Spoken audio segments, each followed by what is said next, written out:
Triplets interrupt a billionaire's wedding. "Don't marry her!" Groom discovers they're his kids with his ex. "Don't marry her!" The scream shattered the silence of the Sinclair wedding.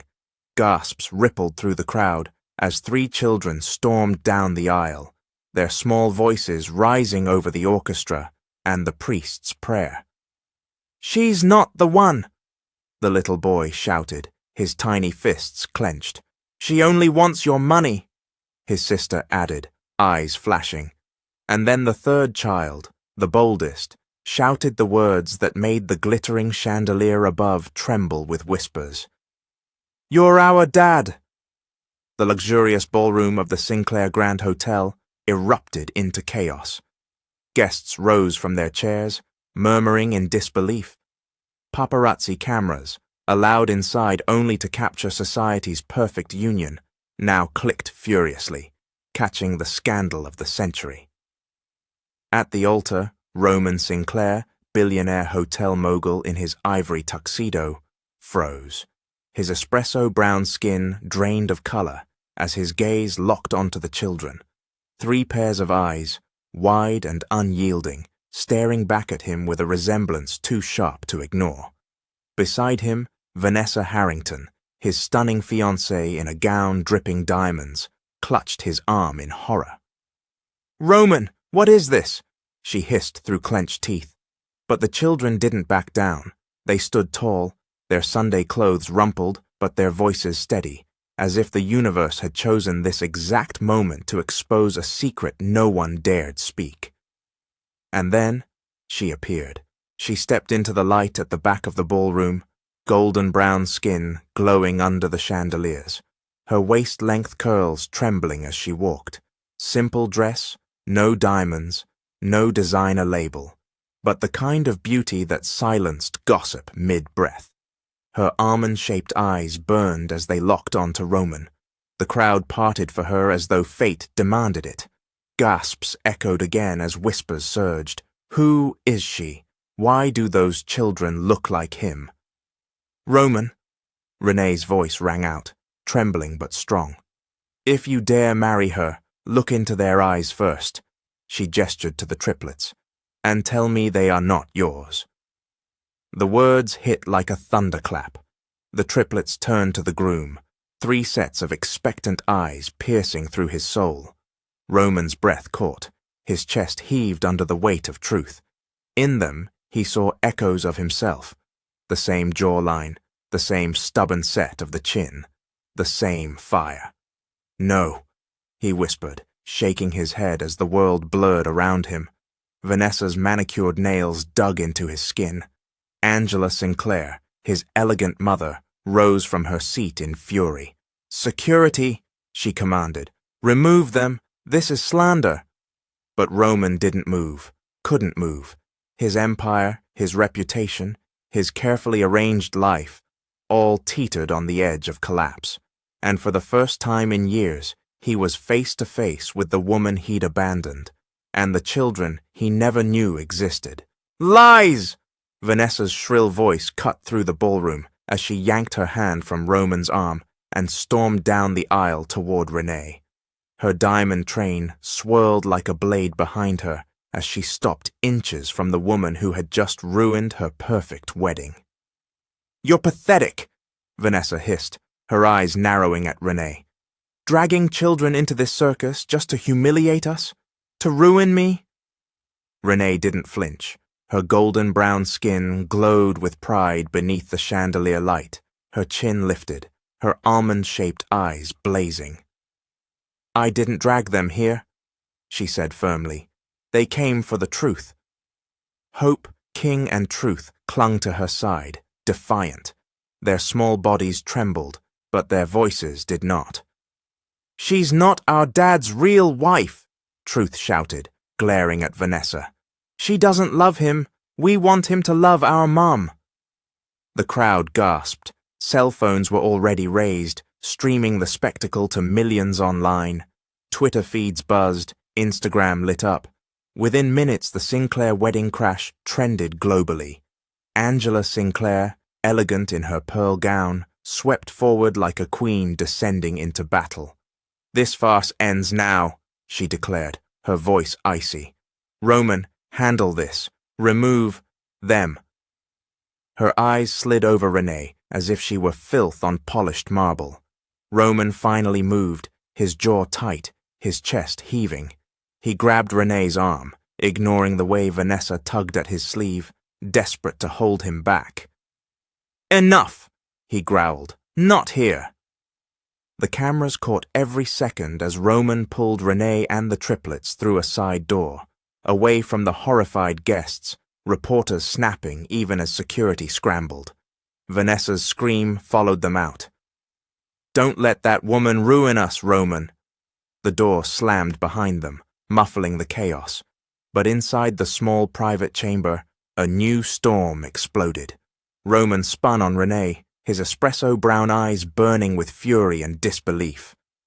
What the hell are you doing? You ruined my wedding, my life, with this spectacle.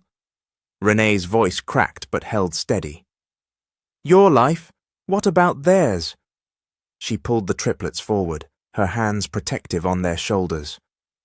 Roman, these are your children. Our children. You left me, but you don't get to deny them.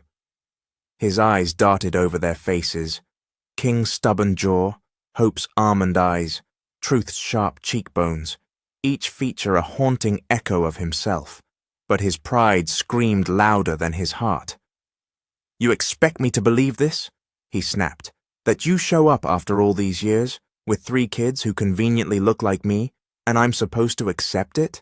The triplets stepped forward one by one, their voices trembling but fierce. Mom never lied to us, Hope whispered, tears glistening. You're our dad, King said, clenching his fists. I don't care what you say. We just wanted you to know, Truth added, his voice breaking. Roman's breath hitched, but his anger shielded him. He shook his head, pacing, unable to face the storm within him. Renee's eyes filled, her voice soft but sharp as glass. I never wanted this circus. I wanted you to face the truth, not for me, but for them. You owe them, Roman. Roman stood in the private chamber, his back to the wall, his chest rising and falling like he'd run a marathon. Renee's words still echoed. You owe them, Roman. The triplets' wide eyes pierced him like daggers, and suddenly, the years he had fought so hard to bury came rushing back. 8 years ago, Renee's laughter had once been the sound that steadied him. He remembered her golden brown skin glowing beneath streetlights, her curls tumbling freely as she leaned into him during their late-night walks in Harlem. Roman, still just an ambitious hotel heir at 27, had felt invincible with her hand in his. You don't belong in boardrooms and contracts, Roman, Renee teased one night, her almond eyes sparkling. You belong here, with me, in the real world, and for a time, he believed her. Their love was a secret garden, hidden from the world of money and expectations. In her small apartment they made plans, whispered about futures that didn't need mansions or chandeliers. She made ramen stretch for 2, patched his shirts with her own hands, and told him he could be a great man without selling his soul. But Angela Sinclair saw it differently. The matriarch had discovered Renee's existence like a stain on silk. Roman could still hear her voice the night she confronted him, sharp and merciless. You will not throw away the Sinclair legacy for a girl who can offer you nothing. Do you understand me? Her pearl necklace gleamed against her espresso-toned skin as she loomed over him, every inch a queen accustomed to obedience. She's not just a girl, she's... Roman tried, but Angela cut him off. She's beneath you. If you choose her, you choose poverty, and poverty will destroy you. He remembered the ultimatum, leave Renee or be cut off from the Sinclair fortune, the very empire he was groomed to inherit. He had chosen wealth, or perhaps as guilt gnawed at him, he had chosen fear. For Renee, that night was the beginning of exile. Roman had vanished without explanation, leaving her in the cold with nothing but the pieces of her heart. Days later, she discovered she was pregnant, not with one child, but 3. She remembered the panic, the trembling hands clutching a sonogram, the weight of 3 tiny heartbeats inside her. Alone, she worked 2 jobs, often skipping meals so the triplets never went without. Dr. Lennox Carrington had been her anchor. The tall, kind-eyed physician, a longtime friend from her neighborhood, stayed by her side when no one else did. He was there through the sickness, the hospital bills, the nights she broke down. Quietly, patiently, he became the triplets' second parent in all but name, though Renee's heart stubbornly clung to the man who had abandoned her. "Renee, you deserve better," Lennox told her countless times, his voice steady with unspoken love. But she never let him finish the sentence, because deep down she still wondered if Roman ever thought of her. Now, staring at Roman in that suffocating chamber, Renee's chest rose with rage and pain. "You think walking away erased the past? You think abandoning me freed you from responsibility? No, Roman. While you were building your empire, I was building our family." The triplets clutched her hands, their eyes burning into him with the weight of innocence and truth. Roman's throat tightened. He remembered those nights with Renee, the warmth of her laugh, the promises they whispered, and he remembered the night he turned his back, watching her silhouette vanish in the shadows, because his mother demanded it. But standing before him now wasn't the young woman he left behind. It was a mother who had survived the storm without him. Roman swallowed hard, torn between guilt and pride. I never knew," he whispered, though the excuse sounded hollow even to his own ears. "No," Renee shot back, her voice sharp as glass. "You chose not to know." The silence that followed was heavier than gold. Outside, the muffled roar of reporters surged louder, eager for the headline that Roman Sinclair's perfect life had just been shattered by the ghosts of his past. Roman pressed his palms against the marble counter of the Sinclair Hotel's private suite, his reflection staring back at him in the gilded mirror. Behind him, Renee stood like a storm contained in flesh, her 3 children clinging to her dress as though she were their only anchor in the world. He turned slowly, his espresso-brown skin glistening with sweat despite the cool air. His voice was low, clipped, but it cracked with a tremor he could not contain. "I want proof." The words struck the air like lightning. Renee stiffened, her almond-shaped eyes narrowing. "Proof?" "Yes," Roman barked, his fists curling. "DNA, tests, results that don't lie. Because right now, Renee, all I see are accusations and chaos. You crashed my wedding, humiliated me in front of everyone, and you expect me to just... what? Accept this?" Hope's small voice piped up, trembling but brave. "We're not liars." Roman's gaze faltered for just a moment as her wide brown eyes mirrored his own, but his pride forced his chin upward. "I didn't ask you," he muttered, his jaw clenching. Renee stepped forward, fire burning in her golden-brown skin, her curls trembling as if echoing her rage. "Fine. DNA it is. Test them. Test me. Test every last drop of blood if that's what it takes. Because I have nothing to hide, Roman. Can you say the same?" The words sliced deep, but Roman did not respond. His silence was its own confession. Across town, Vanessa Harrington sat rigid in the Harrington penthouse suite, her diamond engagement ring still glinting under the light, though its meaning had all but crumbled. She hurled her champagne glass against the wall, shards scattering across the ivory floor like her broken pride. "Children, 3 children," she spat, pacing in her satin robe. "That tramp thinks she can crawl back into his life with a brood of bastards and snatch everything I've worked for." Angela Sinclair sat composed on the chaise, her pearl necklace glinting as if mocking Vanessa's rage. "Compose yourself. Sinclair women don't break. We crush what threatens us." Vanessa's lips curled. She knew exactly how to play this. Lowering her tone to a whisper meant only for Angela's ears, she leaned forward. Renee doesn't want Roman back. She wants the money, don't you see? This is about the empire. If those children are acknowledged, she takes a piece of it.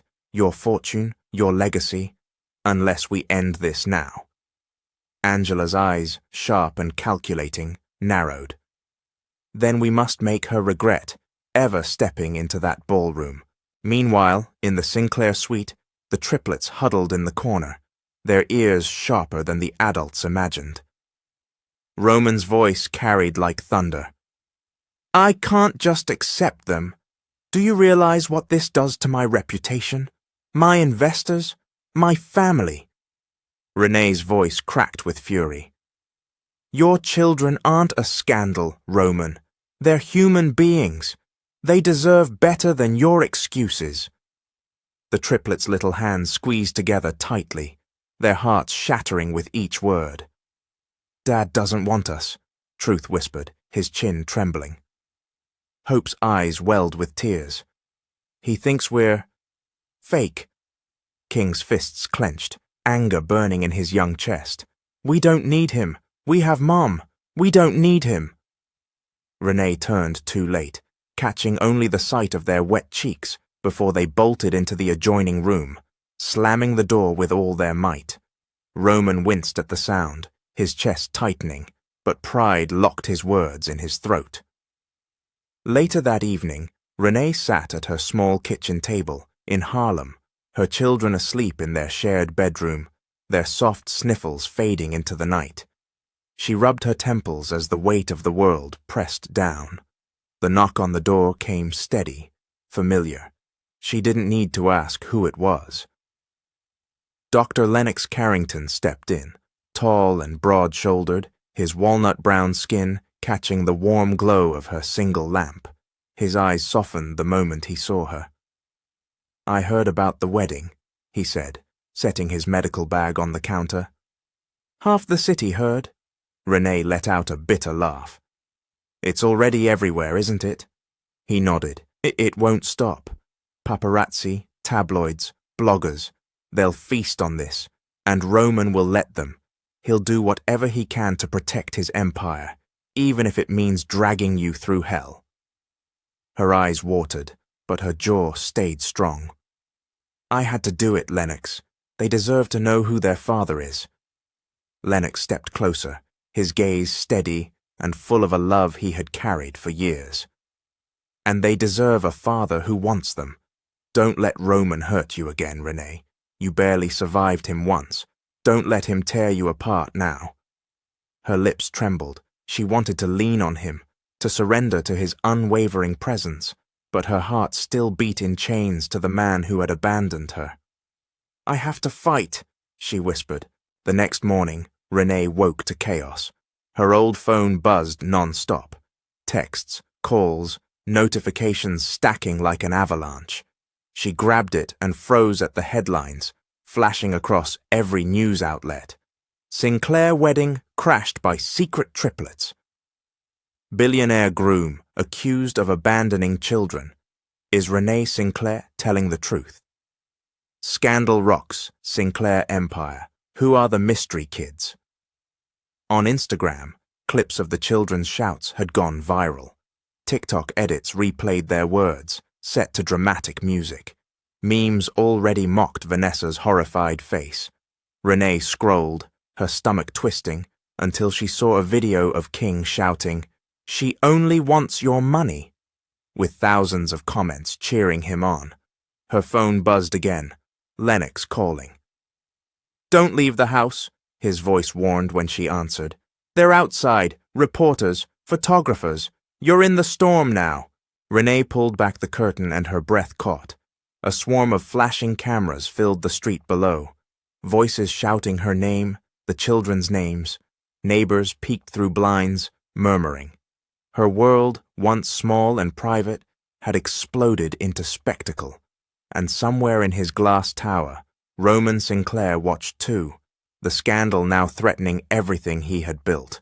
He closed his blinds, but no amount of steel or wealth could block the truth banging at his door. Roman had demanded proof, Now the entire world demanded it too. Roman Sinclair had weathered hostile takeovers, multi-million-dollar lawsuits, and the vicious scrutiny of Wall Street. But nothing compared to the chaos that engulfed him now. The scandal of the wedding crash had spread like wildfire. Morning shows replayed the footage of the triplets storming down the aisle on loop, analysts dissecting the body language of every second. Commentators speculated about the mysterious Renee, while tabloids gleefully labeled Roman as the billionaire who abandoned his secret family. At Sinclair Global's headquarters, the fallout was immediate. The boardroom crackled with tension as Roman strode in, his three-piece charcoal suit doing little to hide the exhaustion etched on his face. Around the glossy mahogany table, investors and executives whispered nervously, stacks of financial reports forgotten. "Roman," barked Marcus Keller, one of his senior investors, his pale fingers drumming against the table. "This scandal is bleeding us dry. Stock dipped 6% overnight, and the media won't stop circling. Clients are calling me asking if Sinclair Global is a circus or a business." "Exactly," chimed another. "Hotels thrive on reputation. Guests don't want to sleep in a brand tainted by paternity scandals." Roman slammed a hand on the table, his espresso-brown skin taut over his clenched knuckles. "I said I will handle it," Marcus sneered, "by dragging us into a DNA soap opera. Investors need reassurance, Roman. Either you make this go away, or we pull out." Silence thickened the air. For the first time, Roman felt his empire slipping from his grasp, not because of market forces or mergers, but because 3 children had shouted the truth at his wedding. When Roman returned to his penthouse that evening, Vanessa was waiting, her silk gown shimmering in the low light, but her smile was gone. "Roman," she began, her tone deceptively calm. "This ends now." He loosened his tie, weary. "Not tonight, Vanessa." Her eyes flashed. "Don't dismiss me. My face is plastered on every tabloid next to those children. I'm being humiliated at my own charity functions, whispered about at every luncheon. Do you know what it feels like to be mocked in my world?" Roman's jaw ticked. "Vanessa, no," she snapped, stepping closer. "You want to salvage this? Then listen carefully. Disown them, publicly. Tell the world Renee is a liar, that those children aren't yours. Or I walk." Roman stiffened, her words, sharp as glass, carved into him. "You'd have me deny them without proof?" he asked, his voice dangerously low. Vanessa's lips curved into a cold smile. "Proof doesn't matter, Roman. Perception does. If you choose them, you destroy us. You destroy me. And I will not go down with you." She turned, the train of her gown sweeping like a blade, leaving him in silence with the weight of her ultimatum pressing into his chest. The next morning, Roman found no respite. His mother awaited him in her ivory sitting room, sipping tea as if the world hadn't caught fire. "Son," Angela began, her pearl necklace catching the light, "you must listen to reason. A Sinclair does not kneel to scandal. You are not some reckless boy anymore. You are a titan, and titans do not bow to bastards." Roman's chest tightened. "Mother!" "No!" she thundered, her voice echoing through the mansion. "You will not throw away everything for some woman from the past, and children we cannot even confirm are yours. Vanessa is stability, wealth, power. If you walk away from this marriage, you walk away from the empire your father built with his bare hands." Her almond eyes narrowed, unyielding. "Choose wisely, Roman. Because one wrong move, and you lose not just your fortune, but my respect." The words, cold and deliberate, cut deeper than any knife. Roman had once obeyed those words. 8 years ago, they had cost him Renee, and now they threatened to cost him his children. While billionaires debated fortunes and reputations, 3 innocent children faced their own storm. At their modest public school in Harlem, Hope, King, and Truth walked down the hallway with heads bowed as whispers chased them. "Those are the Sinclair kids," one boy sneered. "Secret brats." "Bet they only showed up for money," another chimed. "They ruined a wedding," a girl giggled cruelly. Hope's lip trembled, but she held her chin high, her braids swaying defiantly. King shoved his fists into his pockets, fighting the urge to swing. Truth, usually the boldest, clenched his jaw, forcing back tears. By the time they reached their classroom, Hope whispered, "Why does everyone hate us?" "We didn't do anything wrong." King's voice cracked with anger. "It's Dad. He doesn't even want us." Truth pressed his palm against the desk, whispering, "Then we'll make him see us." Somehow, the weight of rejection was too heavy for 8-year-old shoulders, but their spirits remained unbroken, small warriors in a war they never asked for. That night, unable to silence the guilt, Roman made his way to Harlem. He parked his sleek black car on the cracked pavement outside Renee's worn brick building, the contrast between his world and hers more jarring than ever. When Renee opened the door, her eyes widened in shock. She stood in faded jeans and a simple blouse, curls pulled back, exhaustion painted on her golden brown skin. "What do you want, Roman?" she asked, her voice flat. He stepped inside, and for the first time, his eyes drank in the truth. The peeling wallpaper, the second-hand furniture, the children's crayon drawings taped proudly to the fridge, the faint hum of a heater that barely worked. And then he saw them. The triplets sprawled on a small couch, their heads leaning together as they drifted to sleep, schoolbooks scattered around them. Roman's chest constricted. For years he had surrounded himself with gold, glass, and marble. But here, in this small, worn apartment, he saw something he had never bought with billions: love. Renee's voice broke his reverie. "This is what I built without you. Don't you dare look at them like they're a burden. They're the only reason I survived."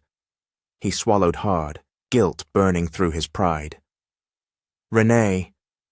"Leave," she whispered, her eyes glistening with fury. "Unless you're here to be their father, leave." Roman turned, his heart thundering, the echoes of the children's steady breathing following him into the cold night. Roman Sinclair had built an empire on glass towers and marble floors, but now, in the shadows of Harlem, he realized the foundations of his life were weaker than the walls of Renee's tiny apartment, and if he didn't make a choice soon, he would lose everything: his fortune, his reputation, and perhaps the only family that ever truly mattered. The white envelope sat on Roman Sinclair's mahogany desk like a loaded gun. It had arrived that morning, delivered by a discreet courier from the private lab he trusted with his most guarded secrets. For hours he had stared at it, his espresso-brown skin taut with tension, his square jaw clenched as though sheer willpower could change the truth sealed inside. Finally, with trembling hands, he ripped it open. His eyes scanned the words: "Probability of paternity, 99.9%. His breath caught. He sank back into his leather chair, the world tilting around him. There was no denying it anymore. Hope, King, and Truth were his children, his blood. Roman pressed his palms against his eyes, his chest heaving. The memory of their little faces, those stubborn jaws, those almond eyes, burned into his mind. He had tried to bury Renee, tried to bury the past, but fate had come roaring back with a vengeance. But instead of relief, terror gripped him, because this truth didn't just change his life, it threatened to destroy it. The suite door swung open without warning. Vanessa Harrington, in a tailored white jumpsuit that gleamed like armor, strode in. Angela followed, poised and regal in her ivory silk. Both women radiated impatience. "Well," Vanessa demanded. Have you done it? Are we rid of this nonsense? Roman shoved the envelope into a drawer so quickly he nearly cut his hand. He stood, his face schooled into impassivity. The results aren't back yet. Angela narrowed her eyes, sensing the lie. Are you certain? I said they're not back, Roman replied sharply, his tone brooking no argument. And until they arrive, we will say nothing. To anyone. Vanessa's lips tightened into a smile that didn't reach her eyes. Good, because the longer this drags out, the more people think she's nothing but a schemer, and I intend to make sure the world sees her that way. Roman's gaze flickered, but he said nothing. He couldn't, because the truth sat hidden in his desk, silently damning him. Later that day, Renee stormed into his office uninvited. Her golden brown skin glowed with righteous fury, her curls wild from the brisk wind outside. The receptionist's protests trailed behind her, ignored. You've had the results, she accused, slamming her palms on his desk. Don't you dare look me in the eye and tell me you don't know the truth. Roman swallowed, his heart pounding. Renee! Say it, she snapped. Say they're yours. His silence was answer enough. Tears shimmered in her almond-shaped eyes, but her voice stayed firm. Then acknowledge them, publicly. Don't you dare keep hiding them like some shameful secret. They're your children, Roman. They deserve to know you're proud of them. His jaw tightened. You don't understand what's at stake.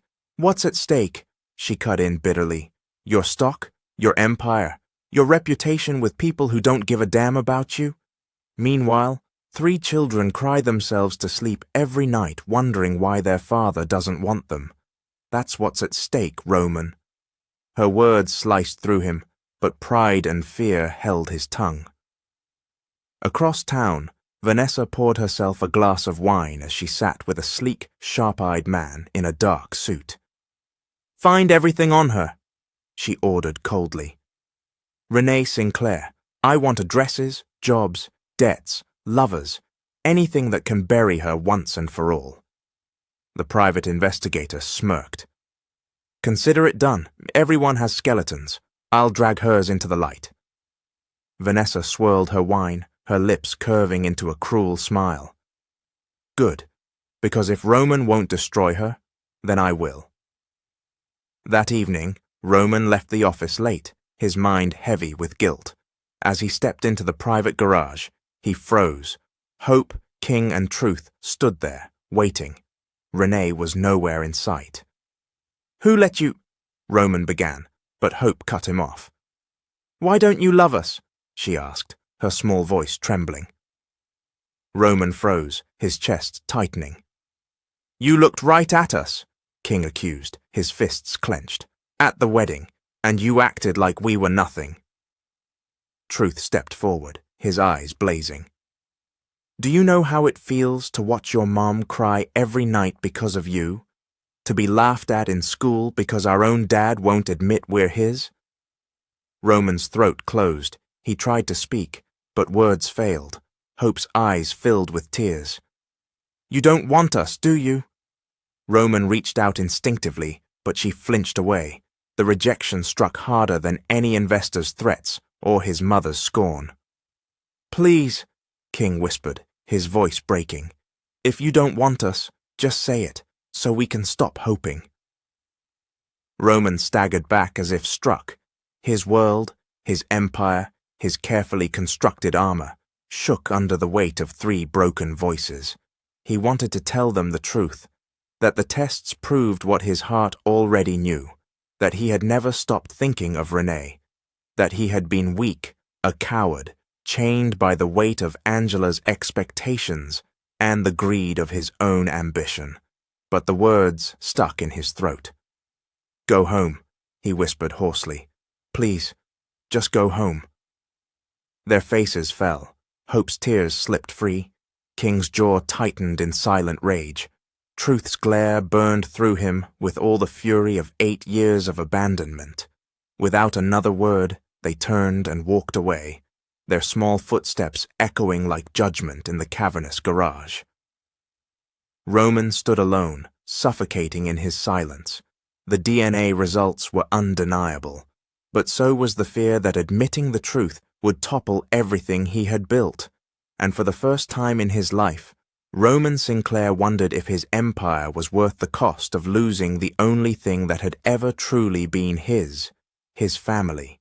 Vanessa Harrington had grown up in a world where reputation was currency, and she refused to let Renee Sinclair bankrupt her future.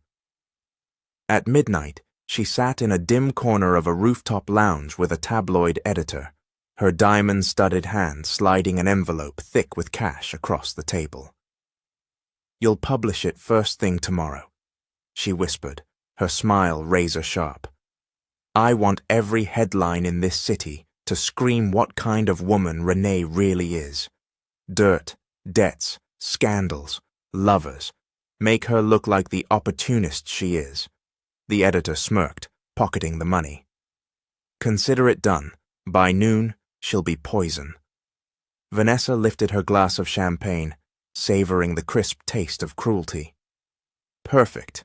Let's see if the saintly mother survives this storm." The next morning, Renee's world exploded again. Her phone buzzed relentlessly as neighbors, co-workers, even old friends called in shock. Headlines spread like wildfire. Renee Sinclair, mother of Billionaire's alleged children, drowning in debt.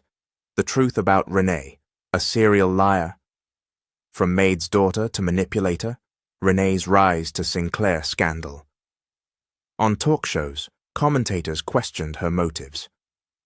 "Why now?" they asked. "Why crash the wedding?" The tabloids painted her as a gold digger, desperate to latch onto Roman's billions. Renee scrolled through the venom with trembling hands, her chest heaving.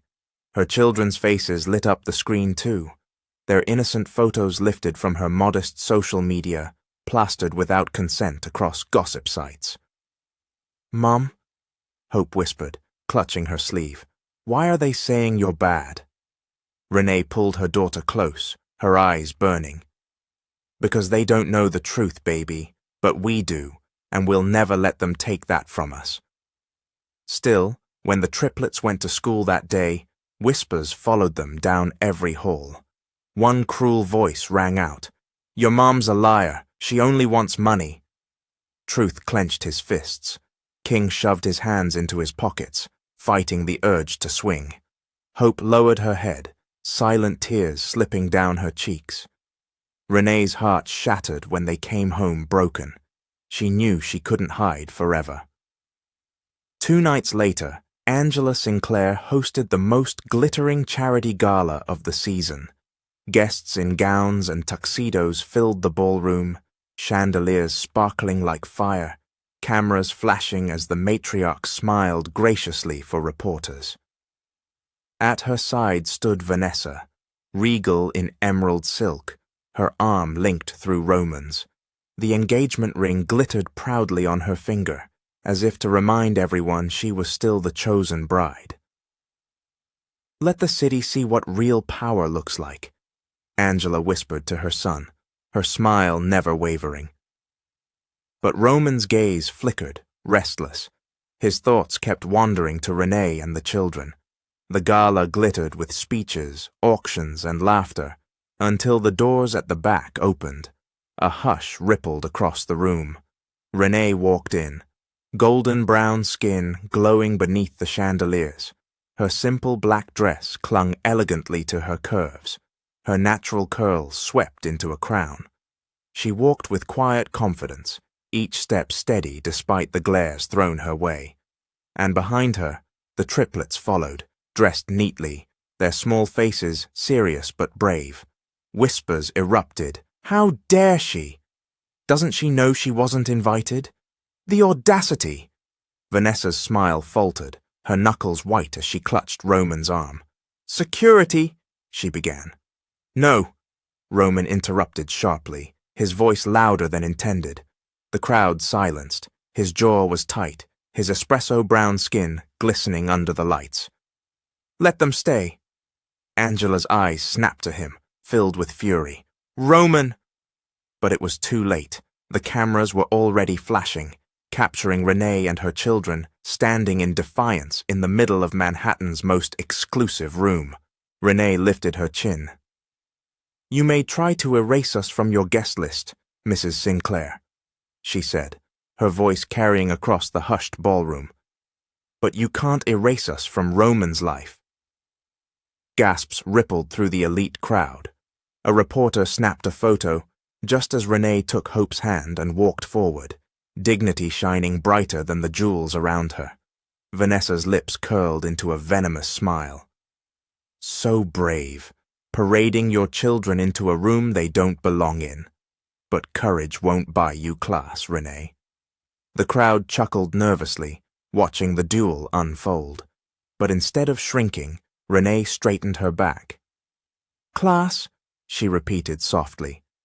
"Class isn't bought with diamonds or silk. It's shown in how you treat the people you claim to love." Roman froze, his chest heaving. His fiancée and his ex stood on opposite sides of him, pulling him into two worlds.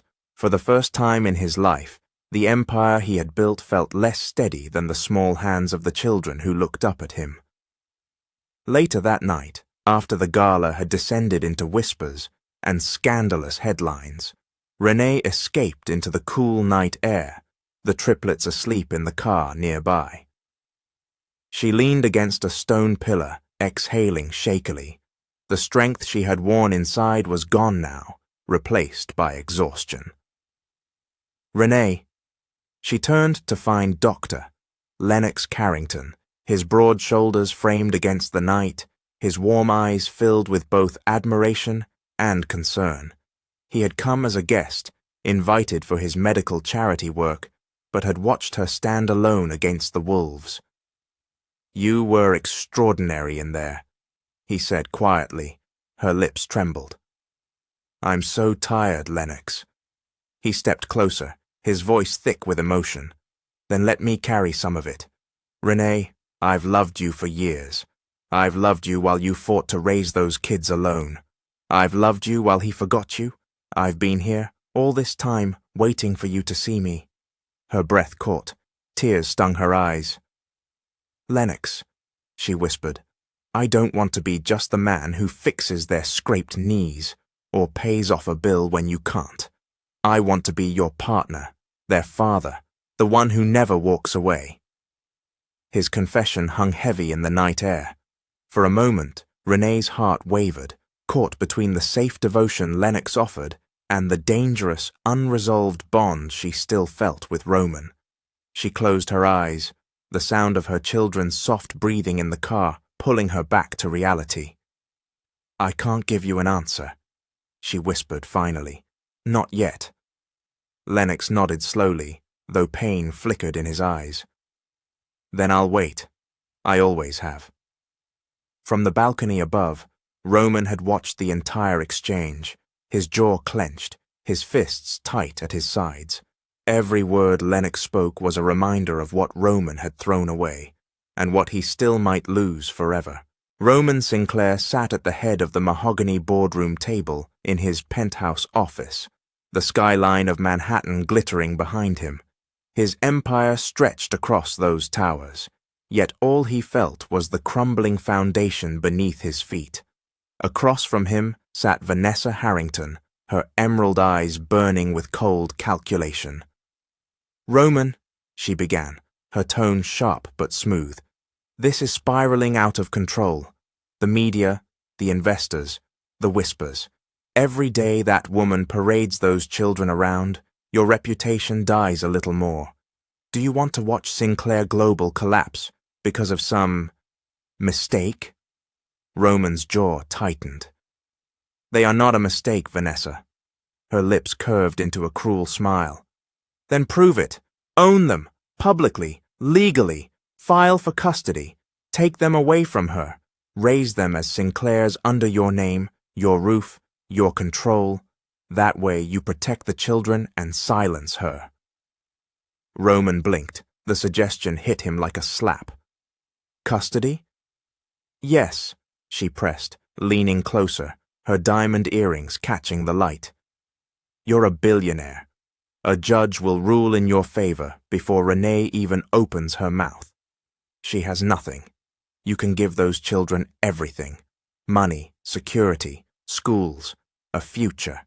And in the process, you strip her of the weapon she's wielding against you. Roman's mind whirled. He had fought boardroom battles with ruthless precision, but the thought of dragging Renee into court over the very children she had raised alone for 8 years, it twisted something in him. Still, the cold logic whispered in his ear, power could solve this. Power always had. Vanessa's hand closed over his. Do it, Roman. File for custody. It's the only way. When the news reached Renee, she nearly collapsed. She stood in the kitchen of her small Harlem apartment, the custody summons trembling in her hands, her golden brown skin flushed with rage, her curls wild around her face as tears stung her almond-shaped eyes. The triplets sat at the table, coloring quietly, unaware of the storm brewing. Roman's voice echoed in her mind. I want proof. You don't understand what's at stake. And now, I want custody. She slammed the papers onto the counter, her hands shaking. How dare he?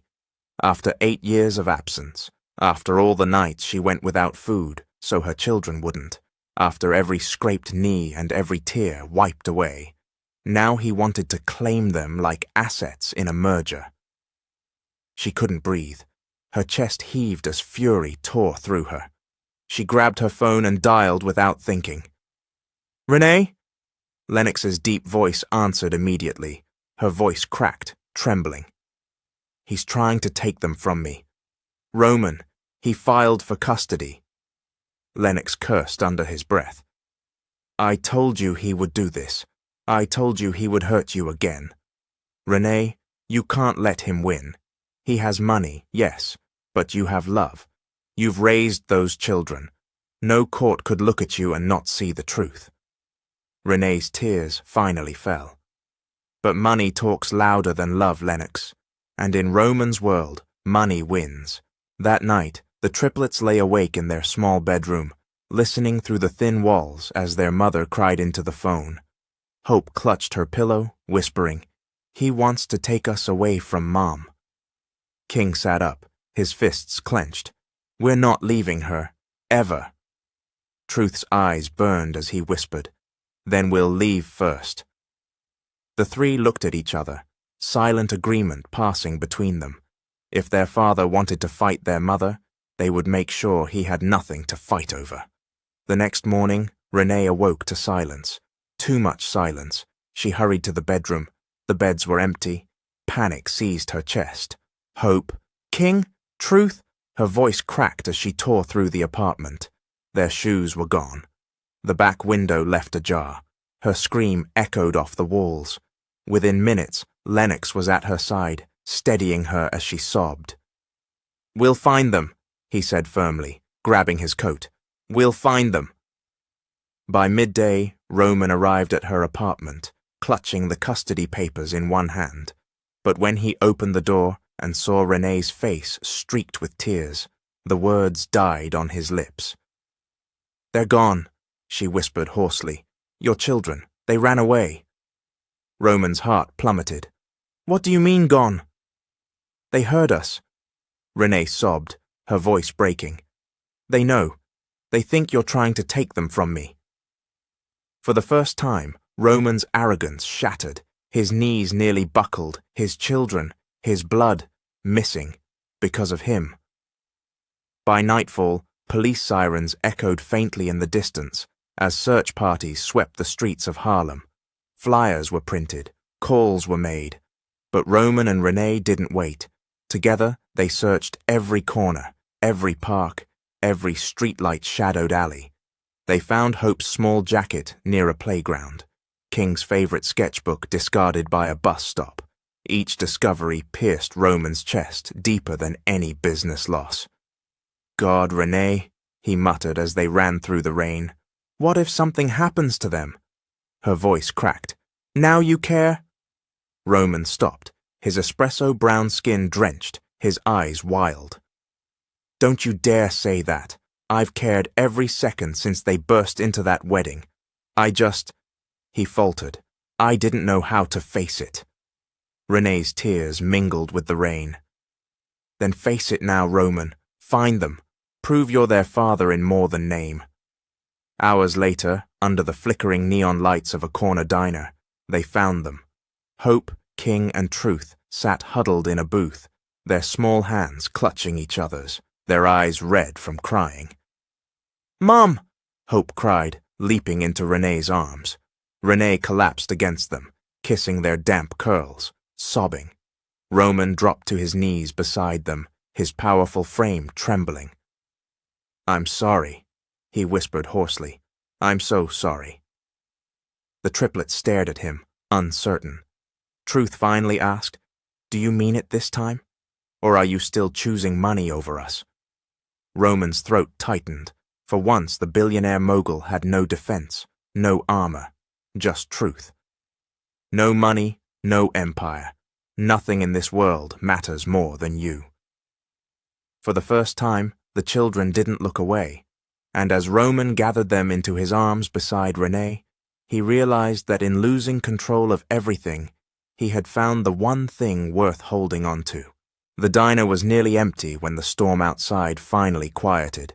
Rain streaked the windows, neon lights flickered against the wet glass, and in a corner booth sat a family that had nearly shattered itself. Roman Sinclair hadn't moved from the children since finding them. He sat pressed against the booth's cracked leather, his espresso-brown skin glistening with rain, his broad frame hunched over to stay close to them. Hope nestled against his side. King leaned across the table, drawing in his sketchbook again, and Truth sat stiff, arms crossed, but his eyes never left Roman. For the first time in 8 years, Roman felt something he didn't know he had missed. The warmth of being needed, not by shareholders or investors, but by the little souls staring at him with guarded hope. Across from him, Renee's golden-brown skin glowed softly in the diner's yellow light. She looked tired, damp curls framing her delicate oval face, but even in exhaustion she radiated a quiet strength. Their eyes met once, then again, holding longer each time. Finally, after the children's breathing softened and their shoulders slumped with sleep, Roman spoke. His voice was rough, stripped of the arrogance that usually coated it. "I'm sorry, Renee." Her almond-shaped eyes narrowed, unreadable. "Sorry doesn't erase 8 years." "I know," he admitted, leaning forward, his short beard shadowing his jawline. "But tonight I saw it, the fear of losing them. It nearly killed me, and all this time, you've carried it alone." Her lips trembled, though she tried to stay firm. "I didn't have a choice. You left me with nothing but them." Roman reached across the table, his large hand brushing hers. "But you made everything out of nothing. You gave them love, strength, family. Renee, you did what I was too weak to do." The words lodged in her throat, making it hard to breathe. She wanted to shove his hand away, remind him of every night she cried, every bill she couldn't pay, every time Lennox stepped in where Roman had failed. But she didn't. Instead, her fingers lingered against his, trembling with memories of a love that had never truly died. Their eyes locked, and in that fragile moment, the storm outside seemed to fade. Roman leaned closer, his breath mingling with hers. Renee's lips parted slightly, her pulse quickening. For a heartbeat, they were back in Harlem years ago, 2 young lovers with no world pressing down on them. Then a soft voice broke the spell. "Are you guys gonna kiss?" Hope blinked up at them sleepily, her braids falling over her shoulder. King smirked knowingly, while Truth rolled his eyes but didn't look away. Renee jerked back, flustered, while Roman chuckled under his breath, though his chest still ached with the need to finish what they had almost started. The triplets exchanged glances, their silent hopes clear. Maybe, just maybe, their parents could be whole again.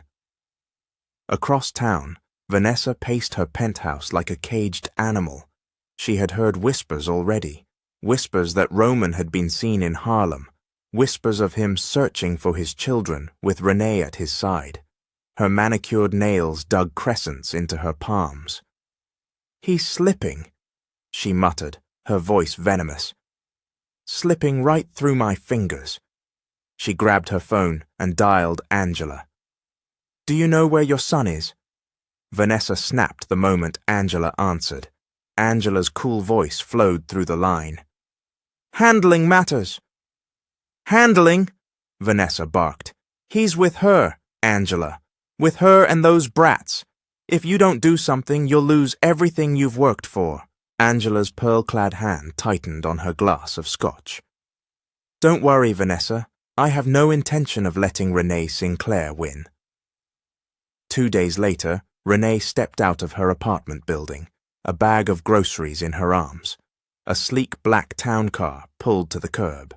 The window lowered, revealing Angela Sinclair's elegant face, framed by perfectly coiffed hair and a pearl necklace gleaming against her walnut-brown skin. "Get in," Angela commanded. Renee hesitated. "I don't have time for games." Angela's lips curled into a practiced smile. "This is no game. It's an opportunity." Against her better judgment, Renee slid into the car, her chest tight with unease. The leather smelled expensive, suffocating. Angela turned, her gaze sharp as a knife. "I admire your persistence, Renee.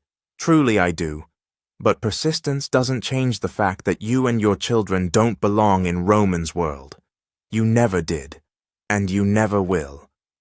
Renee's jaw clenched. "We don't need his world. We're surviving just fine without it."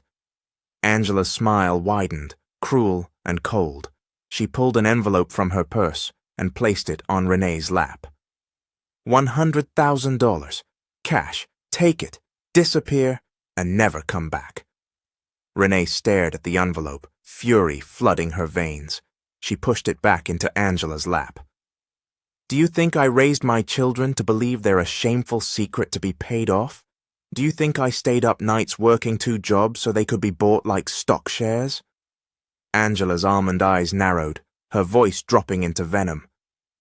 "Take the money, Renee, or I will make your life hell. Those children will never wear the Sinclair name, not as long as I breathe."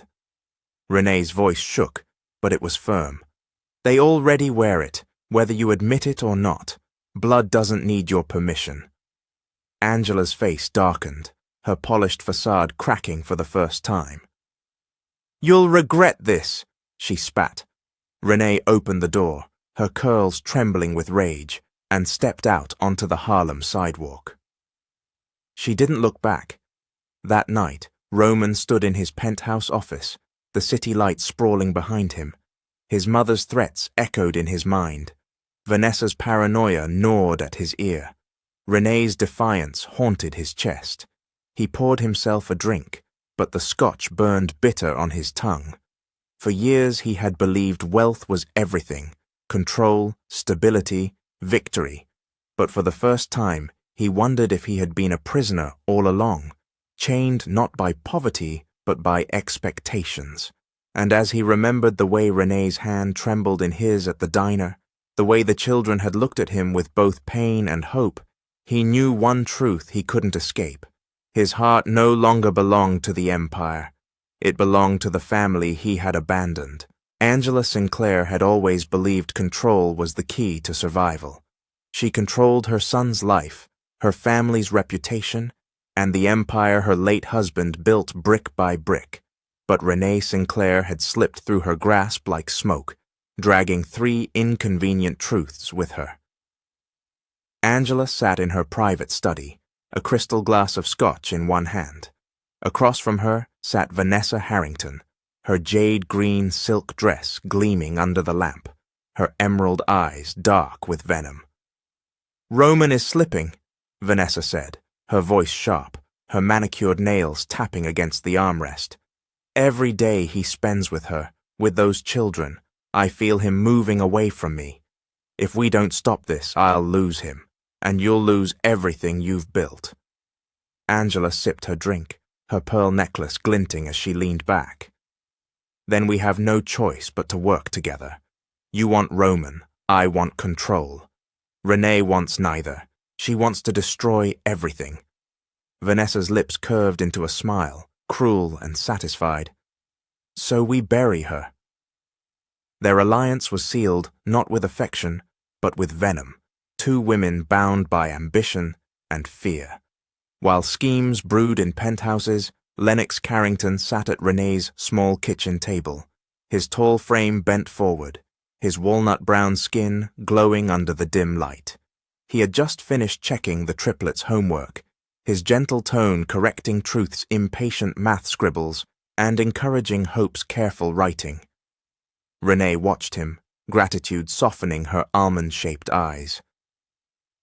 I don't know what I'd do without you, Lennox. His gaze lingered on her longer than necessary. You don't have to do it without me. You never did. Before Renee could respond, a knock sounded at the door. When it opened, Roman stood there, his espresso-brown skin gleaming under the streetlight, dressed down for once in a simple navy sweater and jeans. The children's eyes lit up instinctively, though they tried to hide it. Dad! King blurted, before quickly crossing his arms, trying to mask his excitement. Roman's chest tightened at the word. It was the first time he'd heard it from King, even by accident. Lennox's jaw flexed as he rose to his full height, his presence suddenly towering. What are you doing here, Roman? Roman met his glare evenly. To see my kids, he turned to Renee, if you'll let me. The room was thick with tension as Lennox's hand brushed Renee's shoulder in quiet warning. But Renee, torn between the man who had been her anchor and the one who had abandoned her, finally nodded. Over the next weeks, Roman made himself present in ways no one expected. He attended Hope's choir recital, his tailored suit out of place among folding chairs and proud parents, but his applause the loudest in the room. He cheered at King's soccer game, rain soaking his hair as he shouted encouragement from the sidelines. He sat with Truth at the kitchen table late into the night, helping him build a science project out of cardboard and glue, his large hands clumsy but patient, each moment chipped away at the wall the children had built. Hope was the first to soften, her almond-shaped eyes glowing when she showed him the bracelet she made at art class. I want you to keep it, she said shyly, placing it in his hand. King followed, though grudgingly. After scoring his first goal, he ran to the sidelines, his small chest heaving with pride. Roman bent down, and for the first time, King allowed him to ruffle his curls. Truth held out the longest, his stubborn glare resisting Roman's every attempt. But one evening, as Roman struggled to tape the lopsided volcano model together, Truth's laughter slipped free. It was small, quick, but it was enough. Roman smiled, his heart aching with a joy he hadn't felt in years. From the doorway, Renee watched, her golden brown skin illuminated by the soft kitchen light. Her chest swelled, seeing the triplets finally smiling, finally looking at Roman not with suspicion, but with cautious warmth. But her own heart trembled. She couldn't forget the man who once chose wealth over her, who left her to face the storm alone. Late that night, after the children were asleep, Roman lingered. Renee leaned against the counter, arms folded. Why now? She asked quietly.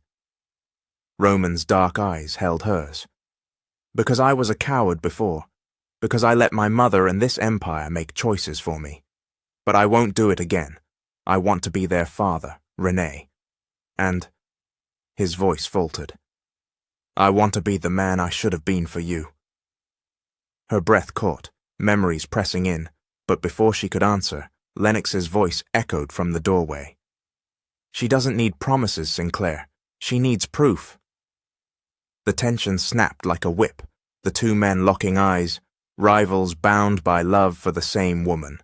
Renee's heart raced, caught between the steady devotion of Lennox and the rekindled fire of Roman, Angela and Vanessa plot. Meanwhile, Angela and Vanessa met again in secrecy, this time in Angela's estate. Vanessa's emerald eyes gleamed as she slid a manila folder across the polished oak desk. "Your investigator delivered," she purred. "Renee has unpaid bills, eviction notices, and a history of working under-the-table jobs. The narrative writes itself. Unfit mother, desperate gold digger. Courts eat this alive." Angela's almond eyes glistened with cold satisfaction. "Perfect. Roman may be playing house now, but when we unveil this, he'll have no choice but to let go of her again, and the children will be ours to shape." They clinked glasses of champagne, their alliance solidified. Back in Harlem, Renee tucked the children into bed, her heart heavy. She saw the joy in their eyes whenever Roman showed up, and it both warmed and terrified her. That night, she sat on the couch, her curls spilling over her shoulders as she whispered to Lennox, "What if he changes? What if he really means it this time?" Lennox's voice was steady, though pain lingered. "And what if he doesn't, Renee? What if he breaks your heart again? What if he breaks their hearts?" She buried her face in her hands. "I don't know if I can survive losing him twice." Roman, unaware of the schemes brewing against him, unaware of the quiet battle for Renee's heart, sat in his penthouse staring at a child's bracelet glinting on his wrist. For the first time, he understood. Power wasn't measured in stock prices or hotels. It was measured in small hands reaching for his. But shadows were gathering, and Angela and Vanessa were ready to strike. The Sinclair Grand Hotel had never hosted a press conference like this before. Its marble lobby gleamed under the light of 100 cameras, microphones crowded together on the podium as journalists whispered with predatory excitement. Outside, barricades strained against the weight of reporters and protesters alike, everyone desperate for a glimpse of the billionaire at the center of the scandal that had gripped the city.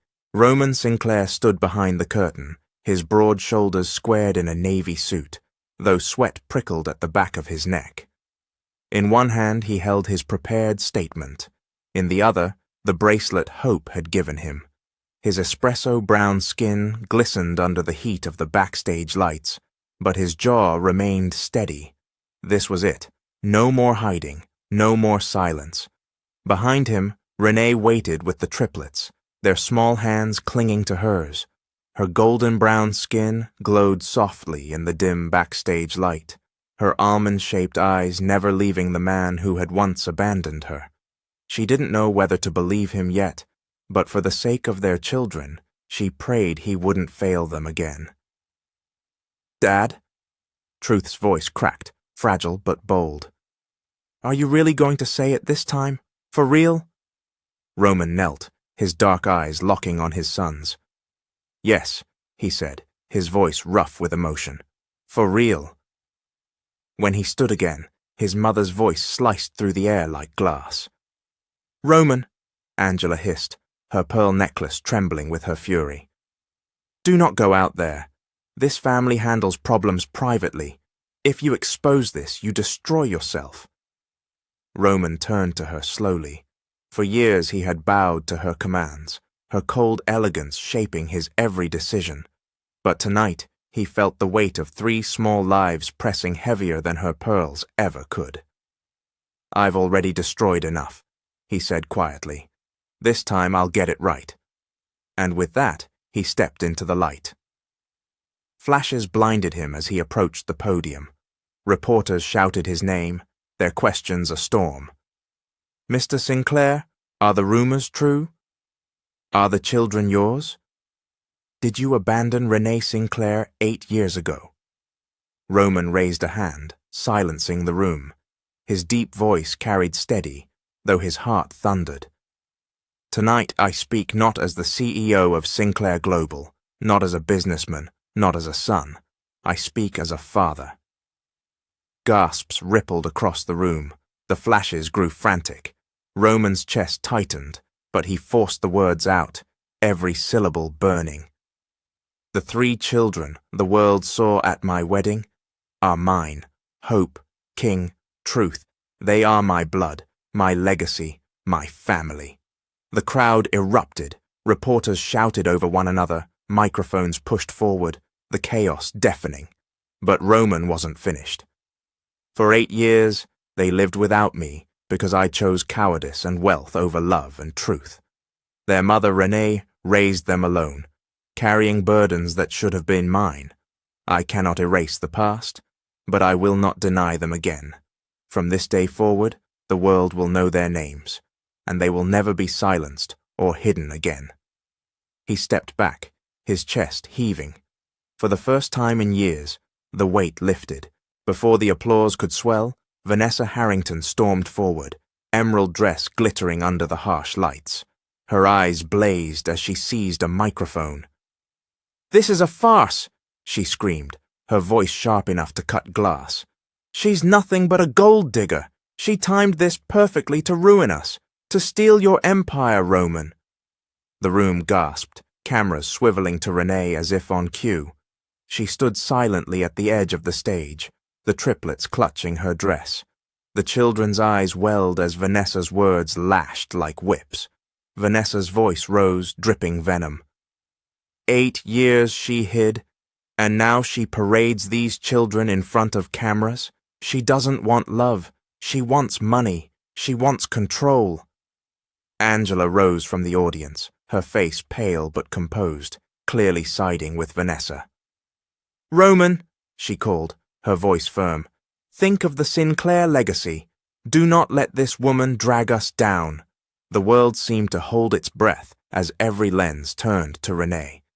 The weight of judgment pressed heavy, but she didn't flinch. She stepped forward, her golden brown skin radiant under the harsh white lights, her curls framing her delicate oval face like a crown. Her voice, soft but unwavering, filled the hall. "I didn't come here for money. I didn't come here for revenge. I came here because 3 children deserve the truth. I raised them alone while he built towers of glass and steel. I wiped their tears, worked double shifts, and prayed every night they'd never feel abandoned." She paused, her almond eyes sweeping the crowd. "I don't want his fortune. I want his love for them. That's all. Because no empire, no title, no amount of money will ever mean more than hearing him say to their faces, 'You matter.'" The room fell silent. Even the reporters lowered their microphones, moved by the rawness of her words. Hope squeezed Renee's hand, whispering, "Mommy, you're brave." For the first time, Roman saw the crowd not through the lens of power, but through Renee's strength, and when he stepped toward her, standing at her side, the crowd erupted into applause. In the back of the hall, Roman's senior investors watched with cold eyes. Marcus Keller leaned toward his colleagues, muttering, "If he plays this right, the public will eat it up. Family man, redemption arc. It'll sell better than any hotel ad." Another nodded. "He may actually come out stronger. Americans love a comeback." By the time Roman stepped away from the podium, investors were already drafting press releases. Sinclair Hotels, where family matters. Irony twisted in Roman's chest. His empire, once threatened by truth, might be saved because of it. But Vanessa wasn't finished. Backstage, she cornered Roman, her emerald eyes wild, her voice trembling with rage. "You humiliated me. You destroyed me in front of the world. Do you know what I sacrificed to stand by your side?" Roman's dark eyes met hers, cold and unyielding. "You stood by my side only when it served you, Vanessa. I won't let my children be collateral damage in your climb to power." She slapped him across the face, the sound echoing in the narrow hallway. "You'll regret this," she hissed. "Both of you. I don't lose." Angela appeared behind her, her expression unreadable, but her silence telling. For once she had no command strong enough to pull her son back. Vanessa stormed off, her heels striking the floor like gunshots. Later that night, Roman returned to Harlem. The city outside buzzed with the headlines of his confession, but inside Renee's apartment, the world was quiet. The triplets crowded around him, their small arms wrapping around his waist. "You said it," Hope whispered, her almond eyes shining. "You told the world we're yours," King added, pride in his voice. Truth studied him carefully before muttering, "About time." Roman chuckled softly, pulling them tighter. For the first time in years, he felt whole. Renee watched from the kitchen doorway, her chest tight with conflicting emotions. Pride, fear, love. She wanted to believe him, wanted to trust this new Roman, but scars from the past still bled quietly inside her. Still, when Roman's eyes met hers, soft and pleading, she didn't look away. In her penthouse, Vanessa hurled a vase against the wall, shards scattering across marble. Alone now, stripped of her public victory, her reflection glared back at her from the glass window. "No," she whispered, her emerald eyes narrowing with icy fire. "This isn't over. If I can't have him, no one will." She lifted her phone, dialing a number. The private investigator's voice answered on the other end. "Dig deeper," she hissed. "Renee, her children, her past. I don't care how far back you go or how dirty you have to play. Find me something, anything, because I swear on everything I own, I will destroy her." That night, as Manhattan glittered outside, two wars were brewing, one for Roman's heart and another for the soul of the empire he had finally begun to protect. For the first time, Renee and her children weren't hidden. They were seen, loved, acknowledged, but enemies don't vanish in applause. They hide in shadows, waiting for the perfect moment to strike, and Vanessa Harrington was a storm preparing to break.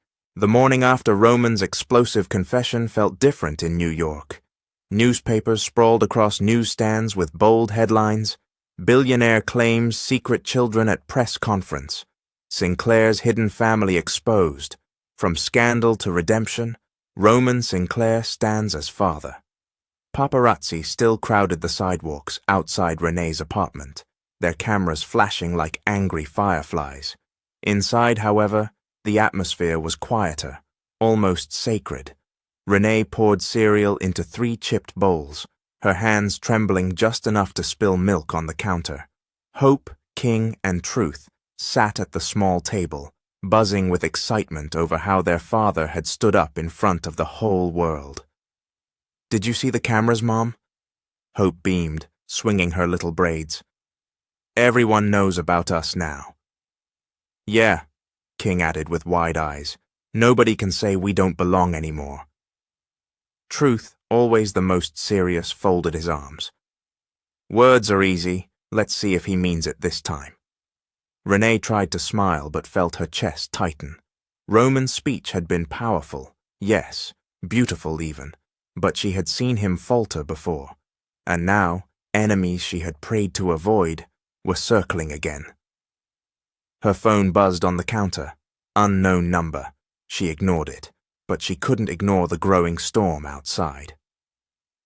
Across town, Vanessa Harrington leaned across her glass dining table, manicured nails tapping impatiently.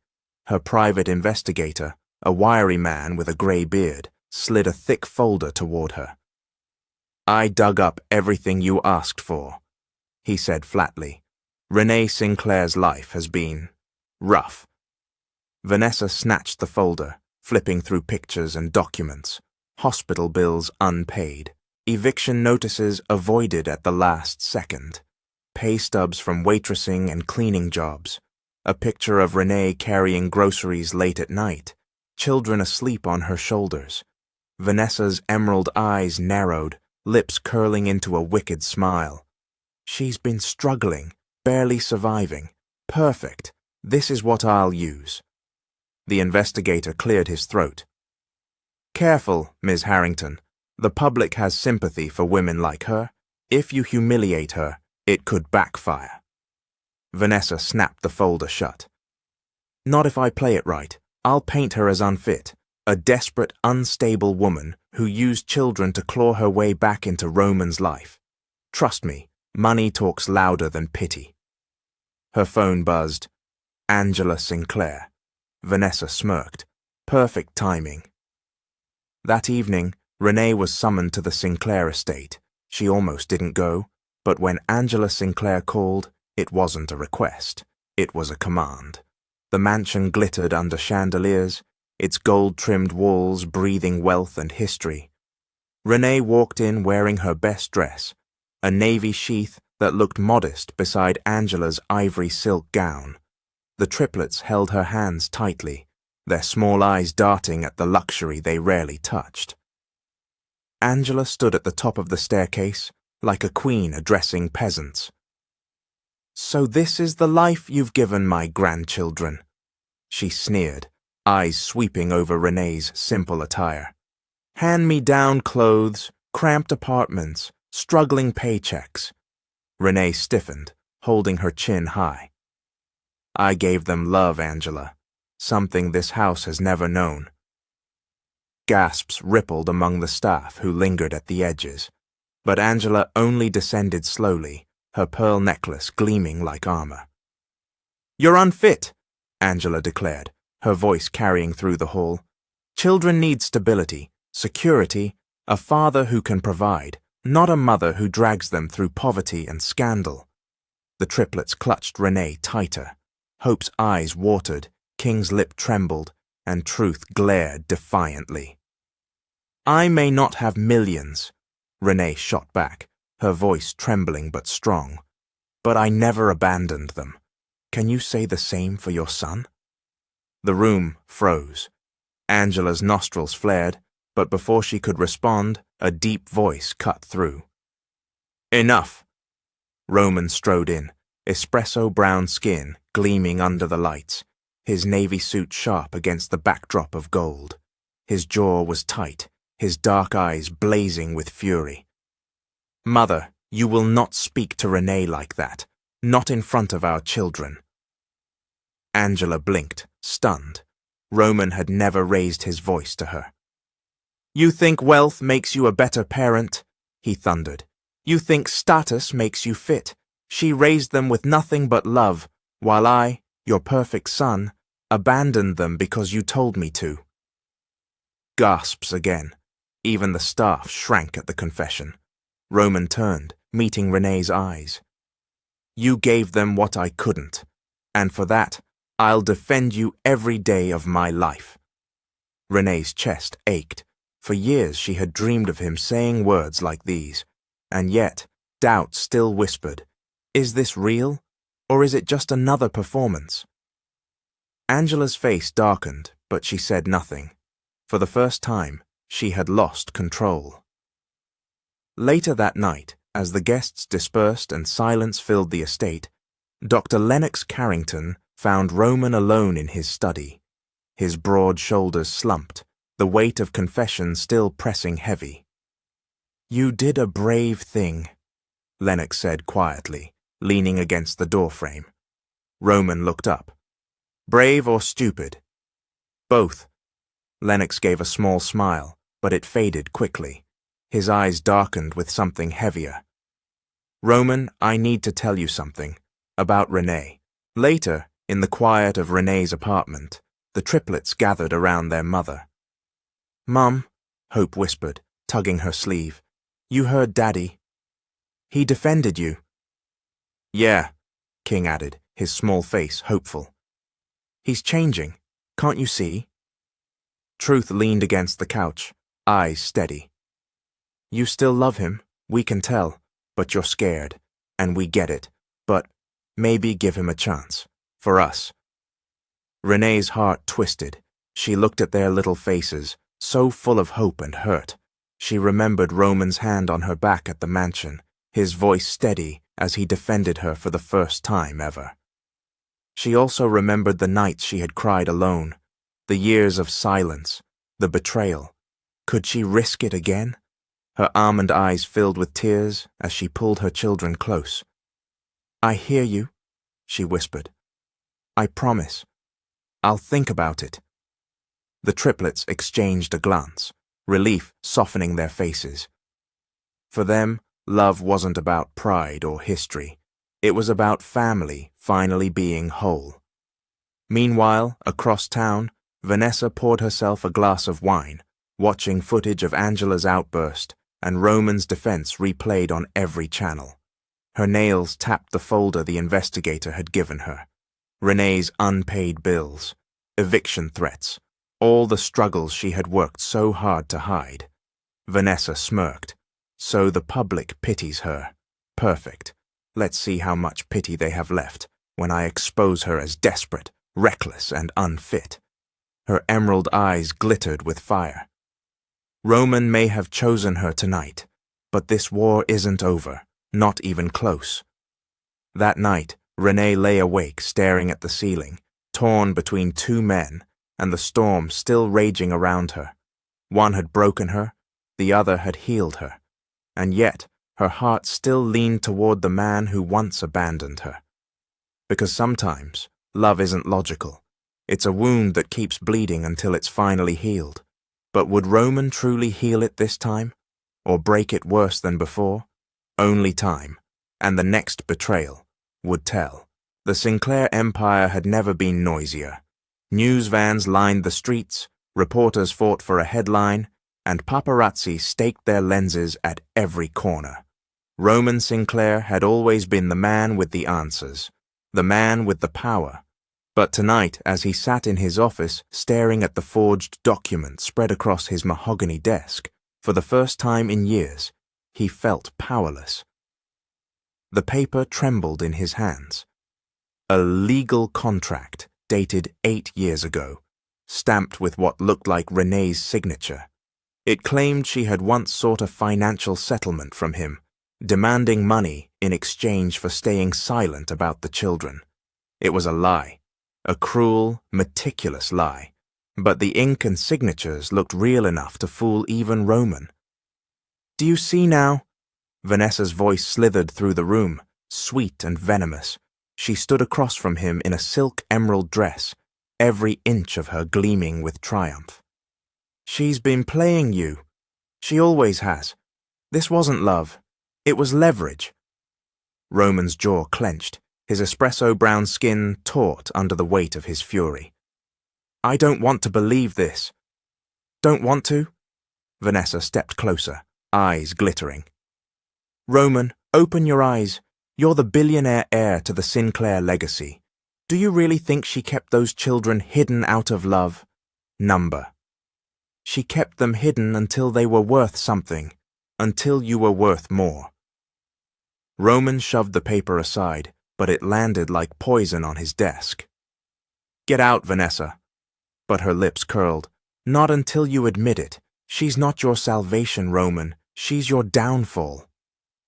2 days later, Angela Sinclair hosted a lavish gathering at the estate. She called it a charity dinner, but really it was an ambush. Renee walked in hesitantly, the triplets holding her hands. Her navy dress was pressed, her hair styled in flowing waves, but her spirit felt fragile under the weight of scrutiny.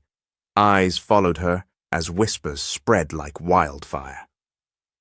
At the center of the ballroom, Vanessa stood poised with a champagne glass, Angela at her side. Ladies and gentlemen, Vanessa began, her voice carrying over the glittering crowd. Before we celebrate, I believe the truth deserves to be revealed. Roman froze across the room, his chest tightening. Vanessa snapped her fingers, and the investigator handed her the damning document. She raised it high for everyone to see. This, she declared, is proof that Renee Sinclair has been manipulating Roman for years. She once demanded a payout in exchange for silence. She is no selfless mother. She is a schemer, a gold digger, and she has fooled you all. Gasps erupted, cameras flashed. Renee's heart plummeted to the floor. That's a lie, she cried out, stepping forward. I never signed anything like that. But Angela's icy voice cut through. Then explain your signature. Renee's eyes burned with tears. "It's forged! Someone's trying to destroy me!" The crowd murmured in doubt, judgment heavy in the air.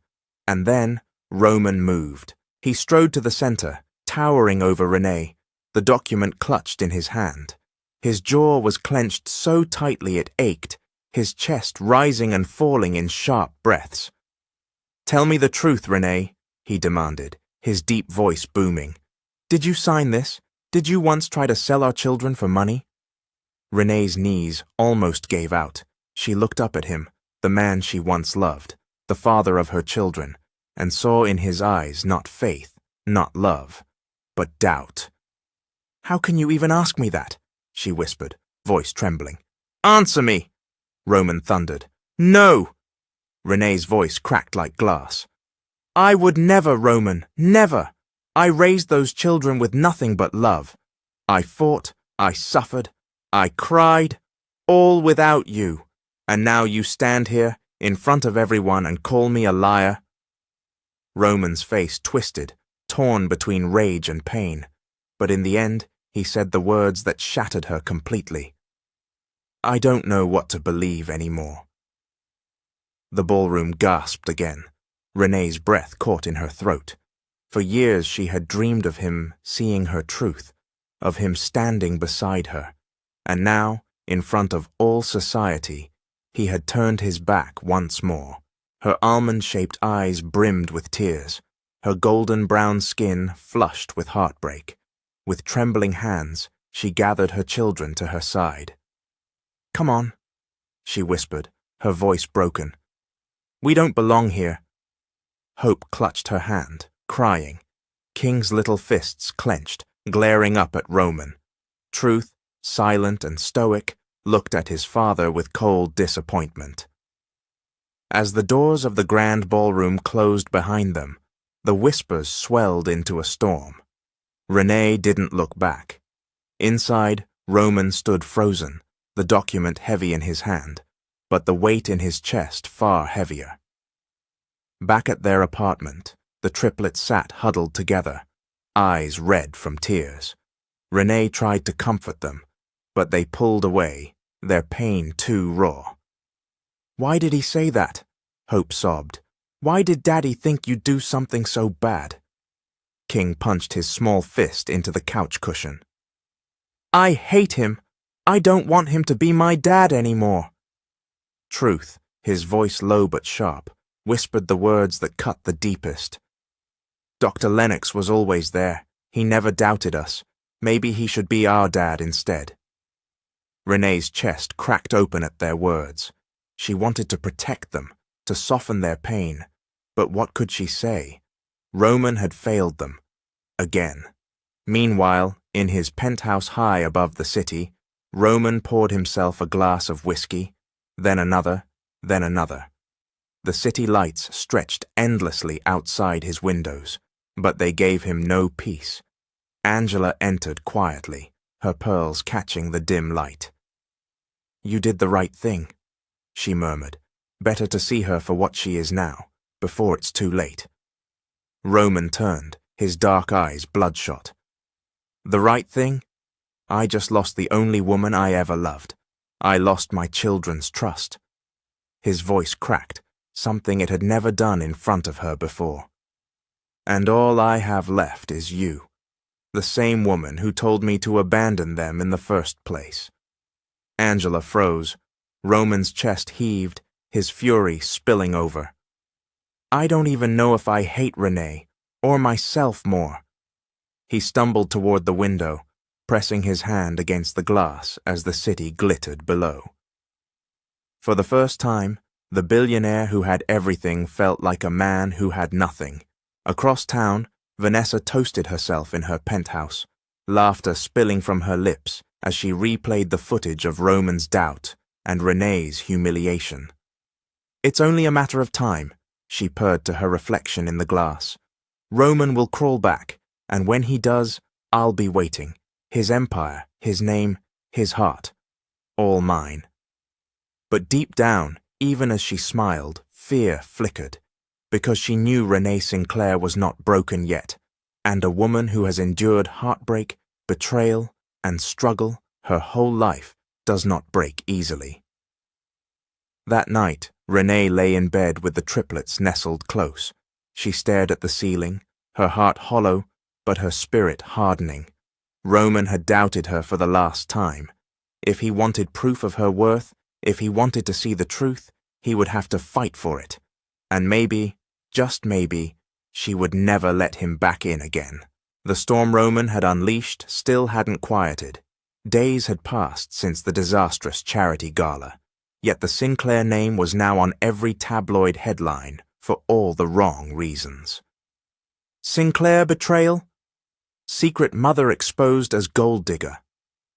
Billionaire Roman Sinclair, at war with ex-lover over children. Roman stared at the clipping spread across his desk, his espresso-brown skin shadowed by exhaustion. For once, his commanding presence seemed diminished. He had conquered business empires, rival hotels, and vicious competitors, but this scandal of his own making, left him feeling like a man standing in quicksand. Every move only dragged him deeper. Vanessa, of course, was radiant. She'd paraded across magazine covers in glittering gowns, her smug smile etched into every glossy page. Roman finally opened his eyes, she had told an interviewer, and chose wisely. But not everyone was convinced. It happened late on a Tuesday morning, in a quiet corner of the Sinclair corporate offices. Roman's assistant, Mariah, entered his office nervously, a folder clutched to her chest. "Sir," she whispered, her voice trembling, "you need to see this." Roman looked up, his eyes red from another sleepless night. "What is it?" She placed the folder on his desk. Inside lay an affidavit, notarized and official. "It's from the investigator Vanessa hired," Mariah explained. "He came forward. He couldn't live with the guilt anymore." Roman's chest tightened. He scanned the document. Every word confirmed what Renee had said. The so-called contract had been fabricated at Vanessa's request. The investigator had forged Renee's signature for a hefty payment. "She lied," Roman muttered, his voice breaking. "She lied." The paper trembled in his large hands. Shame poured into his veins like acid. He had looked into Renee's tearful eyes, seen her plead for him to believe her, and he had thrown her to the wolves instead. Mariah's voice was quiet but firm. "Sir, you need to make this right." That evening, Roman stormed into his mother's private salon, the damning affidavit clutched in his hand. Angela Sinclair, regal in a pearl-grey gown, sat sipping tea as though the world outside hadn't begun to unravel. "You knew," Roman growled, slamming the folder onto the marble table. "You knew Vanessa was capable of this, and you let her." Angela's eyes narrowed. "Mind your tone." "My tone?" Roman's deep voice thundered. "Because of you. Because of your obsession with appearances, with wealth, with power, I turned my back on the only woman who ever truly loved me. I humiliated her. I crushed her. I destroyed my children's faith in me. And all for what? So you could maintain your damn Sinclair image?" Angela's hands trembled slightly, but her chin stayed high. "I didn't know she forged documents." "You didn't care to know," Roman shot back. "You let her poison me against Renee because it served you. And now I've lost everything." Angela's mask cracked, guilt flickering in her sharp eyes. For a moment she looked less like the queen of high society and more like a mother who had gone too far. But she said nothing. Roman stepped closer, his presence towering, his fury unrelenting. "You told me once that love was weakness, but you were wrong. You were the weakness, Mother, and unless I make this right, I'll never forgive myself." He left her trembling in silence. Roman's first attempt to make amends was to invite the triplets to a family brunch at the estate. He sent flowers, toys, even handwritten letters promising to explain everything. But when Renee read the invitation aloud in their cramped kitchen, Hope shook her head furiously. "No!" she cried, her almond-shaped eyes blazing. "I don't want to see him. He called you a liar, Mama. He didn't believe us." King crossed his arms, his young face hardened. "He's not my dad. He's just some man with money who doesn't care about us." Truth, usually the quietest, spoke with chilling finality. "Dr. Lennox never made us cry like he did. He should be our father." Renee's throat tightened. She tried to defend Roman. Part of her still wanted to, but the children's pain was raw, undeniable. "Then we won't go," she whispered softly. "I won't force you." The letter Roman had poured his heart into was crumpled into the trash. That night, Roman showed up at Renee's apartment building, uninvited. His navy suit was wrinkled, his jaw rough with stubble. For once, the powerful billionaire looked almost broken. Renee opened the door, her golden brown skin glowing under the hallway light, her eyes red from sleepless nights. She froze when she saw him. "Roman," she whispered, her voice flat, "what are you doing here?" He stepped inside before she could stop him, his towering frame filling the small living room. "I need to talk to you." Her arms crossed protectively. "You've done enough talking." "Renee, listen to me." His deep voice cracked, desperate. He pulled the affidavit from his jacket and held it out. "It was a lie. Vanessa forged everything. You were telling the truth all along. I should have trusted you. I should have believed you." Tears welled in her eyes, but they weren't from relief. They were from exhaustion, from heartbreak. "You think that changes anything?" she asked, her voice trembling. "You looked me in the eye, in front of the whole world, and you doubted me. Do you know what that did to me? To our children?" Roman's large hands raked through his curls, his chest heaving. "I was wrong. God, Renee, I was so wrong. I let Vanessa and my mother poison me, but I see it now, and I can't lose you. I can't lose them." Her tears fell, but her voice was steady. "You already did." Roman dropped to his knees before her, a man stripped of pride. His espresso-brown eyes glistened. "I'll do anything. I'll give up the Sinclair name, the fortune, the empire. Just give me another chance. Please." Renee's heart twisted. She remembered the boy she had loved once, the man who had held her in secret, who had abandoned her, but now seemed so small before her. "I loved you," she whispered. "I loved you more than I've ever loved anyone. But love wasn't enough back then, and it isn't enough now." He looked up, anguish written across his handsome face. "What do you mean?" "You want forgiveness? Then prove it," she said firmly. "Not with flowers, not with words, not with apologies you whisper in the dark. Prove it in front of the world the same way you broke me in front of the world. Stand up to Vanessa. Stand up to your mother. Stand up for us. Until you do, you are not the man I need." Her words cut deeper than any blade, but they were the truth. Roman bowed his head, knowing this was his last chance. "I will," he swore. "I'll prove it. I swear to you, Renee, I'll prove it." The ballroom glittered that night as though nothing in the world could possibly go wrong. Chandeliers spilled light across polished marble floors, silk gowns rustled like whispers, and cameras flashed in every direction. The creme of black high society gathered in the Grand Sinclair Hotel, the very empire Roman Sinclair had built with blood, sacrifice, and secrets. This was supposed to be Vanessa Harrington's crowning moment, the final celebration before the grand wedding she had fought, schemed, and lied for. But beneath her diamond-studded smile, panic coiled like a snake. The whispers hadn't stopped all week. People knew. The investigator's confession had spread faster than she could contain it. And yet, she clung to Roman's arm with nails painted scarlet, refusing to believe her throne could crumble. Roman, however, was no longer the polished figure they expected.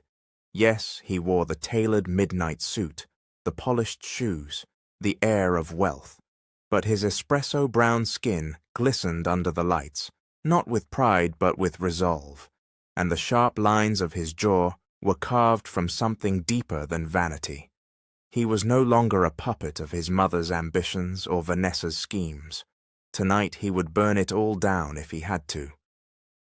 Angela Sinclair sat near the front, regal in emerald silk, her diamond earrings catching every shard of light. She was the matriarch who had taught her son that power mattered more than heart, and she expected him to perform accordingly.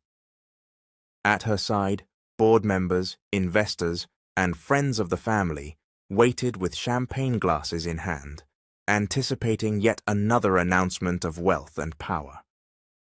Roman stood at the podium, his deep voice filling the room. "Ladies and gentlemen," he began, "thank you for being here tonight. Tonight was meant to be a celebration, but I've realized that true celebration cannot be built on lies." A ripple went through the room. Vanessa stiffened, her scarlet lips tightening into a frozen smile. "Roman," she hissed under her breath, tugging at his sleeve, "what are you doing?" But Roman gently removed her hand, stepping forward into the light. "For years," he said, his voice steady, "I've lived by a code my mother instilled in me. Protect the Sinclair name at all costs.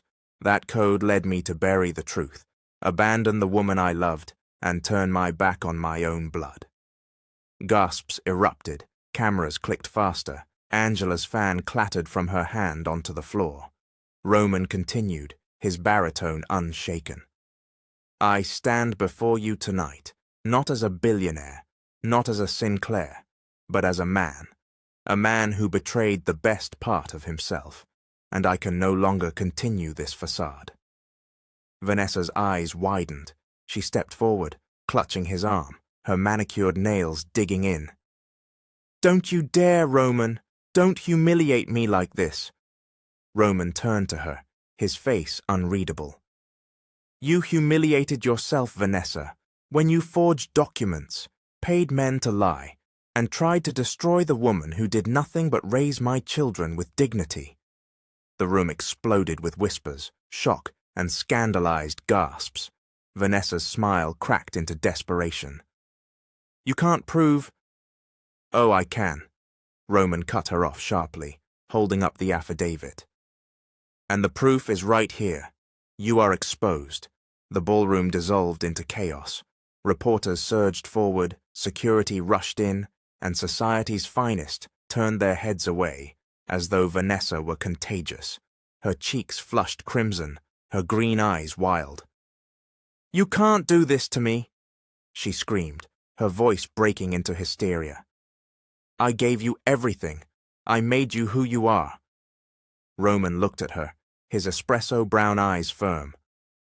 "No, Vanessa, you nearly made me lose who I am." With that, he stepped back, releasing her hand for the last time. The cameras caught the moment in sharp, merciless detail. Roman Sinclair rejecting the socialite in front of all of high society.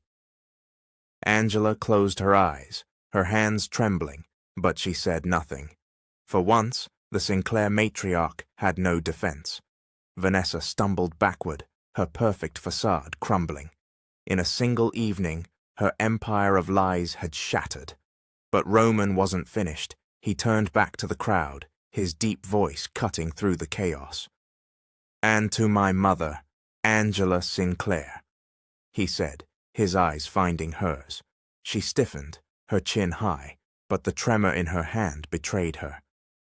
"For too long, I let your vision of wealth and power dictate my life. I let you convince me that love was weakness, that family was expendable, that lies were easier than truth. But I will no longer be your soldier in the war for appearances. I choose differently tonight. I choose truth. I choose love. I choose my children." The room fell silent. For once, the cameras were forgotten. Angela's lips parted as though to protest, but no words came. She looked at her son, her proud, stubborn, charismatic son, and for the first time, she realized she had lost him. Later that night, Roman arrived at Renee's small apartment, not with flowers or promises, but with his children. He had gone to pick them up himself, insisting they come with him, even as they resisted. Hope stood with her arms crossed, her luminous eyes narrowed. "Why should we listen to you now?" Roman knelt before her, his broad shoulders bent, his voice breaking. "Because tonight I chose you. I chose all of you. In front of the world, I called off my wedding.